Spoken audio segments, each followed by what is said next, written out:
చూస్తున్నాం. Constable, SI, operator వీళ్ళు ముగ్గురు మృతి చెంది ఆత్మహత్య చేసుకున్న ఘటనలో ఇప్పుడు మిస్టరీ కూడా వీడింది. అయితే దీనికి సంబంధించిన డీటెయిల్స్ మనం చూస్తున్నాము. అయితే ఎస్ఐ, కానిస్టేబుల్, ఆపరేటర్ వీళ్ళు ముగ్గురు మృతి చెందడానికి కూడా ఒక మిస్టరీ ఉంది. అయితే దీంట్లోనే ముందులో కూడా దీనికి సంబంధించిన వివరాలు అంటే సెల్ ఫోన్ ఆధారంగా దర్యాప్తు కొనసాగించారు పోలీసులు. అయితే దర్యాప్తు తర్వాత ఇప్పుడు వివరాలు వెల్లడించడం జరిగింది. అయితే వీళ్ళ ముగ్గురికి మధ్య కూడా గొడవ జరిగినట్లు గుర్తించారు. కారులో కూడా తొలుత గొడవలు జరిగినట్లుగా పోలీసులు గుర్తించారు వీళ్ళ ముగ్గురికి కూడా. అయితే ఎస్ఐ కారులో చెరువు వైపు వెళ్లిన ముగ్గురు కూడా కారులోనే ఎస్ఐకి, శృతికి, నిఖిల్కి వీళ్ళ ముగ్గురికి గొడవైంది. ఎస్ఐ కారులోనే వీళ్ళు అటుగా వెళ్లడం జరిగింది. ఇక అడ్లూరు ఎల్లారెడ్డి పెద్ద చెరువు రాగానే కూడా ఇటు శృతి కారు దిగి పరిగెడుతూ కూడా చెరువులోకి దూకేసింది. ఇక వెంటనే శృతిని కాపాడేందుకు పరిగెత్తుకుంటూ వెళ్లి నిఖిల్ చెరువులో దూకటం జరిగింది. అయితే వీళ్ళిద్దరిని కాపాడటానికైతే ఎస్ఐ కూడా చెరువులో దూకటం జరిగింది. అయితే ముందుగానైతే చెరువు లోతు తక్కువగా ఉంటుందని భావించారు. బట్ చెరువు లోతు ఎక్కువ ఉండేసరికి ఇక ఎస్ఐ, నిఖిల్ వీళ్ళు కూడా మృతి చెందటం అనేది జరిగింది. అయితే జనరల్గా కనుక చూస్తే ఈ గొడవకి కారణమైతే ఎస్ఐకి, శృతికి మధ్య ఇటీవల వాళ్ళిద్దరి మధ్య కూడా సాన్నిహిత్యం పెరిగినట్లుగా డీటెయిల్స్ తెలుస్తున్నాయి. అయితే శృతి పెళ్లి చేసుకోవాలని ఎస్ఐని వేధింపులుగా గురి చేసినట్లు కూడా తెలుస్తుంది. అయితే వీటికి సంబంధించి ఎస్ఐ ఇంట్లో వాళ్ళ భార్యతో కూడా గొడవలు అవటం జరిగింది. సో ఇంట్లో భార్యతో తెలియటంతో కూడా ఇక 15 రోజుల క్రితమే భార్య గొడవలాడి పుట్టింటికి వెళ్ళిపోవడం కూడా జరిగింది. అయితే present SI wife 5 months pregnant. ఎస్ఐకి ఆల్రెడీ ఒక కుమారుడు కూడా ఉన్నాడు. సాయి కుమార్కి ఒక కొడుకున్నారు. ప్రస్తుతం వాళ్ళ వైఫ్ ప్రెగ్నెంట్ కూడా. సో ఇటువంటి పరిస్థితుల నేపథ్యంలోనైతే శృతి పెళ్లి చేసుకోవాలని ఎస్ఐ మీద ఒత్తిడి తీసుకొని రావటం, ఆ విషయం ఇంట్లో తెలియటం, ఎస్ఐకి వాళ్ళ వైఫ్కి మధ్య గొడవలు జరగటము. మరోవైపు చూస్తే కనుక ఇక వీళ్ళ ముగ్గురు కూడా ఇదే విషయమై ఎస్ఐ కారులో కూడా వీళ్ళందరూ కూడా ప్రయాణిస్తూ అదేవిధంగా ఆపరేటర్ నిఖిల్, కానిస్టేబుల్ శృతి, ఎస్ఐ సాయి కుమార్ వీళ్ళు ముగ్గురు కూడా ఎస్ఐ కారులోనే వెళ్తూ ఉన్నారు. మనం చూస్తున్నాం కదా విజువల్స్లో.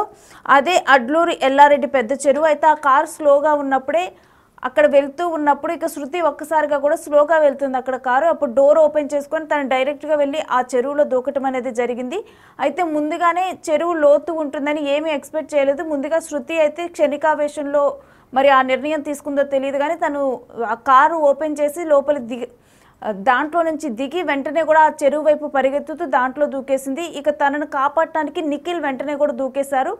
ఇక వీళ్ళిద్దరిని కాపాడటానికి ఎస్ఐ సాయి కుమార్ తను కూడా పరిగెత్తుకుంటూ వెళ్ళి ఆ చెరువులో దూకటం జరిగింది. అయితే ఆ చెరువు లోతును ముందులో ఎస్టిమేట్ చేయలేదు. తను దూకింది, వెంటనే తనను కాపాడాలి అన్నట్లుగా నిఖిల్ వీళ్ళిద్దరిని కాపాడాలన్నట్లుగా ఎస్ఐ వీళ్ళు దూకటం జరిగింది. దూకిన తర్వాత చెరువు లోతు ఎక్కువగా ఉండటంలో పైకి రాలేకపోయారు. మరోవైపు ఎస్ఐ కూడా వీళ్ళిద్దరు వెయిట్తో పైకి లాగలేకపోయారు. ఇక ఆయన కూడా దాంట్లోనే మునిగిపోవటం జరిగింది.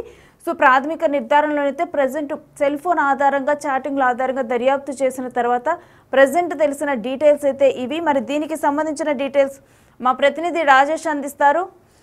రాజేష్, అసలు పోలీసులు ఎటువంటి వివరాలు వెల్లడించారు దీనికి సంబంధించి?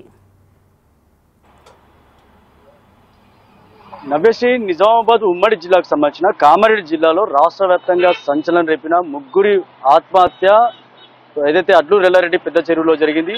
దీనికి సంబంధించి పూర్తి విచారణ ఇంకా కొనసాగుతుంది. మరో 2 రోజుల్లో ఎస్పీ సింధు శర్మ వివరాలు వెల్లడించే అవకాశం అయితే ఉంది. ప్రస్తుతానికైతే విచారణ కొనసాగుతుంది. ఈ విచారణలో నమ్మలేని విజయాలు బయటకు వస్తున్నాయి. ఎందుకంటే చాలా విషయాలు అంటే ఒక పక్కకు ఏదైతే బిక్కనూరుకు సంబంధించిన ఎస్ఐ సాయి కుమార్ కావచ్చు, బీబీపేటలో పనిచేస్తున్న కానిస్టేబుల్ శృతి కావచ్చు, ప్రైవేట్గా పనిచేస్తున్న ఏదైతే ఒక సొసైటీకి సంబంధించిన పనిచేస్తున్న నిఖిల్ కంప్యూటర్ ఆపరేటర్ కావచ్చు, ఈ ముగ్గురి వ్యవహారం అంతా కూడా ప్రేమ వ్యవహారంగా కొనసాగింది. ట్రయాంగిల్ లవ్ స్టోరీలో ఇదంతా సూసైడ్ జరిగిందని చెప్పుకోవచ్చు. పెద్ద ఎత్తున సంచలన విషయాలు బయటకు వస్తున్నాయి. కొద్ది గంటలు దాటుతున్న కొద్ది సంచలన విషయాలు బయటకు వస్తున్నాయని చెప్పుకోవచ్చు. ఏదైతే ఎస్ఐ సాయి కుమార్ ఎవరైతే ఉన్నారో, సాయి కుమార్కి శృతికి మధ్య జరిగిన ఏదైతే వివాహితర సంబంధానికి సంబంధించి ఇంట్లో తన భార్య ఎవరైతే సాయి కుమార్ భార్యకు గతం ముందుగానే తెలిసిందని ఇప్పటివరకే ప్రచారం జరుగుతుంది. అందుకుగానే ఏదైతే 15-20 రోజుల ముందు సాయి కుమార్ ఇంట్లో పెద్ద ఎత్తున గొడవలు కూడా జరిగాయని తెలుస్తుంది. అందుకు కారణంగానే సాయి కుమార్ భార్య పుట్టింటికి వెళ్ళిపోయిందని కూడా ప్రచారం అయితే జరుగుతుంది. ఇప్పటికే సాయి కుమార్కి ఒక భార్య, ఒక కొడుకు, అలాగే సాయి కుమార్ భార్య మరి గర్భవతితో ఉంది. అంతేకాకుండా చాలా సార్లు శృతి విషయంలో ఇంట్లో గొడవలు జరిగాయి కాబట్టి తను చాలా సార్లు నచ్చ చెప్పినప్పటికీ కూడా ఏదైతే వాట్సాప్ చాటింగ్ కావచ్చు, లేకపోతే ఫోన్ కాల్ డాటా కావచ్చు, ఫోన్ కాల్ చాటింగ్ కావచ్చు, చాలా సార్లు కూడా ఇంట్లో గొడవలు జరిగిన నేపథ్యంలో సాయి కుమార్ ఇంట్లో నుంచి సాయి కుమార్ భార్య పుట్టింటికి వెళ్ళిపోవడం జరిగింది. ఈ నేపథ్యంలో సాయి కుమార్ తీవ్ర మనస్తాపానికి గురయ్యాడు. అంతేకాకుండా ఏదైతే శృతి సాయి కుమార్ కి మధ్య జరిగిన ఏదైతే వివాహితర సంబంధం కావచ్చు లేకపోతే పరిచయం కావచ్చు, దాన్ని ఏ విధాలు అనుకున్నా కూడా ఏదైతే జరుగుతున్న ప్రచారానికి ఎవరు కూడా ముడిగట్టలేరు. కానీ ఏదైతే ప్రచారం జరుగుతున్న నేపథ్యంలో సాయి కుమార్ శృతికి మధ్య జరుగుతున్న ఏదైతే ప్రేమ వివరం ఏదైతే ఉందో ఆ సంభాషణలో ఇప్పటివరకే ఇంట్లో గొడవలు జరిగాయి.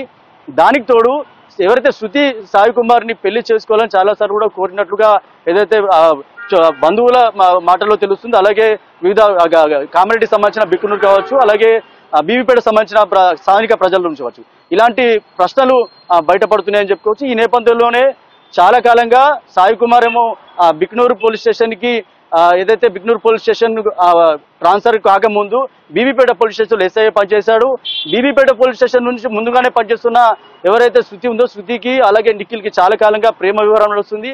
అంతలోనే పెళ్లి చేసుకుందాం అనుకున్నారు. గత సంవత్సరంన్నర క్రితం కూడా బీబీపేట పోలీస్ స్టేషన్లోనే ఎస్ఐ సాయి కుమార్ పనిచేస్తాడు. సంవత్సరంన్నర క్రితం ఈ సంవత్సరంన్నర అవుతుంది ఏడా బిక్నూరు పోలీస్ స్టేషన్ కి పోస్టింగ్ పైన వెళ్ళి. ఈ వ్యవహారంలో ఎప్పుడైతే సాయి కుమార్ దూరం అయ్యాడో ఈ శృతికి సంబంధించిన నిఖిల్కి సంబంధించిన ప్రేమ వ్యవహారంలో గొడవలు జరుగుతున్న నేపథ్యంలో వీరందరూ కూడా ఒకరినొకరు మెసేజ్ చేసుకున్నారు, ఒకరినొకరు కాల్ చేసుకున్నారు. అంతేకాకుండా జరిగిన ఏదైతే సంఘటన ఏదైతే ఆత్మహత్య చేసుకున్నారో దానికి ముందు రోజు కూడా వీళ్ళందరూ కూడా సంభాషణ చేసుకున్నారు. ప్రీ ప్లాన్ గా ఒక దగ్గర మాట్లాడుకుందామని డిసైడ్ అయినట్లుగా ప్రచారం అయితే జరుగుతుంది. పోలీసులు కూడా అదే అనుమానిస్తున్నారు. ఎందుకంటే బీబీపేట పోలీస్ స్టేషన్ కి బిక్నూరు పోలీస్ స్టేషన్ మధ్యలో బిక్నూరు పోలీస్ స్టేషన్ ఎస్ఐ పనిచేస్తున్నాడు, బీబీపేట పోలీస్ స్టేషన్ లో శృతి పనిచేస్తుంది. అదే బీబీపేట పోలీస్ స్టేషన్ పరిసర ప్రాంతాల్లో నిఖిల్ పనిచేస్తున్నాడు ప్రైవేట్ జాబ్ లో. వీళ్ళందరూ కూడా ముఖపరిచారు కాబట్టి అక్కడ ఎక్కడ మాట్లాడినా కూడా మన విషయాలు బయటకు వస్తాయి, పరువు పోతుంది. ఈ విషయం ఎక్కడ చెప్పినా ఎవరికి చెప్పుకున్నా కూడా పరువు పోతుంది. కాబట్టి వాటికి దూరంగా అంటే అక్కడ నుంచి సుమారు 5 నుంచి 10 కిలోమీటర్ దూరంలో ఉన్న అడ్లూరు ఎల్లారెడ్డి పెద్ద చెరువు దగ్గరికి వీళ్ళు అందరూ కూడా ఒక కారులో వెళ్ళినట్టుగా ప్రచారం జరుగుతుంది. అక్కడ ఎస్ఐ కారులో శృతిని తీసుకెళ్లి శృతిని వీళ్ళిద్దరు కలిసి నిఖిల్ని రిసీవ్ చేసుకొని పెద్ద చెరువు సమీపంలో వెళ్తుండగా పెద్ద చెరువు సమీపంలో వెళ్తున్న ఆ గట్టు దగ్గరికి పైకి వెళ్లకుండా రోడ్డు పక్కన కారు ఆపడం జరిగింది. అక్కడ కారులో మీరు ముగ్గురికి కూడా గొడవ జరిగినట్టు తెలుస్తుంది. ఒక సంభాషణలో పెద్ద ఎత్తున గొడవ జరిగిందని చెప్పుకోవచ్చు. ఆ గొడవలో పోలీసులు అదే అనుమానిస్తున్నారు. ఏదైతే శృతికి సంబంధించిన గొడవ జరిగిన తర్వాత శృతి కార్ డోర్ తీసుకొని వెంటనే పారిపోయి గట్టు పైన ఉన్న పెద్ద చెరువు ఏదైతుందో వాళ్ళు వాస్తవానికి చిన్న వాగానికి ఉండొచ్చు, ఆ పెద్ద చెరువులో పరిగెత్తుకుంటూ వెళ్ళి శృతి ఆత్మహత్య చేస్తుంది.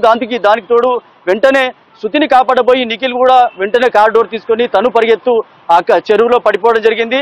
అంతేకాకుండా వీళ్ళిద్దరిని కాపాడే ప్రయత్నంలో ఎస్ఐ కార్ డోర్ తీసుకొని కార్ డోర్ వేయకుండానే ఫోన్ జోబులోనే ఉంది, ఫోన్ జోబులో పెట్టుకొని అలాగే వాళ్ళిద్దరిని కాపాడే ప్రయత్నంలో ఆల్రెడీ ఎస్ఐ ట్రైనింగ్ లో ఉన్నాడు కాబట్టి ట్రైనింగ్ లో తనకు ఈత కొట్టడానికి లేకపోతే తను సెల్ఫ్ గా కాపాడడానికి ట్రైనింగ్ ఇస్తూ ఉంటారు. ఇవన్నీ కూడా ఎస్ఐకి ఏదైతే లాభసాటి విషయాలు కావచ్చు. కానీ ఎస్ఐ ఫోన్ తీసుకొని ఫోన్ జోబులో పెట్టుకొని వెంటనే కార్ డోర్ తీసుకొని చెరువు ప్రాంతానికి వెళ్ళాడు. వాళ్ళిద్దరిని కాపాడే ప్రయత్నం చేశాడు. కానీ వాళ్ళిద్దరూ అప్పటికే ఎస్ఐ చేతి పట్టుకోవడంతో బలంగా ఉంటారు కాబట్టి అప్పటికే సపోర్ట్ రాలేదు. అందుకనే ఏదైతే ఆ ఎస్ఐని కూడా లోపలికి వెళ్ళిపోవడం జరిగింది. ఆ ముగ్గురు కూడా మృతదేహాలు బయటకు వచ్చారు. మొదటగా అర్ధరాత్రి గాలింపు చర్యలు చేపడితే గజగీతాలతో శృతి నిఖిల్ ఇద్దరు కూడా బయట రావడం జరిగింది. నిన్న తెల్లవారుజామున ఎస్ఐ సాయి కుమార్ దొరికాడు. ఇదంతా కూడా గజగీతగాళ్ళు అక్కడ ఉన్న పరిసర ప్రాంతాలు గజగీతాలు చెప్పిన విషయాలు కావచ్చు, అలాగే పోలీసులు తీసుకున్న రిపోర్ట్లో కూడా ఇదే రాసుండొచ్చు. కానీ ఏదైతే ముగ్గురు మధ్య కారులో జరిగిన గొడవ ఏదైతుందో ఆ గొడవ కారణంగానే వీళ్ళు ఆత్మహత్య కారణం అన్నట్టు తెలుస్తుంది. మరోపక్క ఇద్దరిని కాపాడే ప్రయత్నంలో ఎస్ఐ కూడా మరణించాడు, ఆత్మహత్య చేసుకున్న ఒక పక్క ప్రచారం జరుగుతుంది, అలాగే కాపాడే ప్రయత్నం జరుగుతుంది. కుటుంబ సభ్యులైతే ఇప్పటికే సాయి కుమార్ కుటుంబ సభ్యులైతే ఆత్మహత్య చేసుకునే వ్యక్తి కాదు. ఇప్పటికే చాలా సార్లు కూడా ఇలాంటి ప్రేమ వ్యవహారంలో ఎస్ఐగా పనిచేస్తుంది కాబట్టి తన వద్ద చాలా కేసులు వస్తూ ఉంటాయి. ప్రేమ వ్యవహారంలో ఇప్పటికే చాలా సార్లు అవేర్నెస్ చేశాడంట. అలాగే సెమినార్ కూడా పెట్టి ఎవరు కూడా ప్రేమ వ్యవహారంలో ఎవరు చనిపోవద్దు, తల్లిదండ్రులు పెంచి పోషించారు, మంచి భవిష్యత్తు ఉండాలని చెప్పి కూడా చాలాసార్లు కూడా మాట్లాడిన సందర్భంలో చాలా మీడియా ఛానళ్ళు కూడా ఎస్ఐ సాయి కుమార్ కూడా చాలాసార్లు కూడా మాట్లాడిన సందర్భంలో మనం చూడొచ్చు. అంతేకాకుండా ఇలాంటి ఆత్మహత్య చేసుకునే పిరికితనం అయితే కాదని చెప్పి సాయి కుమార్ బాబాయ్ ఇప్పటికే బిగ్ టీవీతో చెప్పిన సందర్భంలో కూడా ఏదైతే తన ఆత్మహత్య చేసుకోలేదు, కాపాడే ప్రయత్నం చేశాడని చెప్పి కూడా చెప్తున్నారు. మొత్తంగా రాష్ట్ర వ్యాప్తంగా కూడా సంచలనం రేపింది. ఈ విషయాలన్నీ కూడా ఎవరు కూడా బయటపడకుండా సింధు శర్మ చాలా జాగ్రత్తగా సీక్రెట్ గా ఎంక్వైరీ చేస్తుంది. మరో 2 రోజుల్లో పూర్తి వివరాలు తెలియాల్సి ఉంది. పోస్ట్ మార్టం రిపోర్ట్ రావాలి. అంతేకాకుండా ఇప్పటికే వాట్సాప్ చాటింగ్ అలాగే ఫోన్ కాల్ డాటా ఇవన్నీ కూడా పదిలంగా ఏదైతే డాటా మొత్తం దగ్గర పెట్టుకున్నారు. మొత్తంగా ఏదైతే పోస్ట్ మార్టం రిపోర్ట్ వచ్చిన తర్వాత మరో 2 రోజుల్లో ఈ డాటాకు సంబంధించి పూర్తి వివరాలు చెప్పే అవకాశం ఉంది. రాష్ట్ర వ్యాప్తంగా కూడా పోలీస్ శాఖలో కలకలం రేపింది. ఒకవేళ ఏ వివరాలైనా సరే క్లుప్తంగా ఉండాలి, డాటా అంతా కూడా ఏదైతే సీక్రెట్ గా ఉండాలి. ఏ విషయాలు బయట పొక్కినా కానీ పోలీస్ శాఖ మీదనే ఒక మచ్చ వస్తుంది కాబట్టి అందుకే సీక్రెట్ గా ఇదైతే ఎంక్వైరీ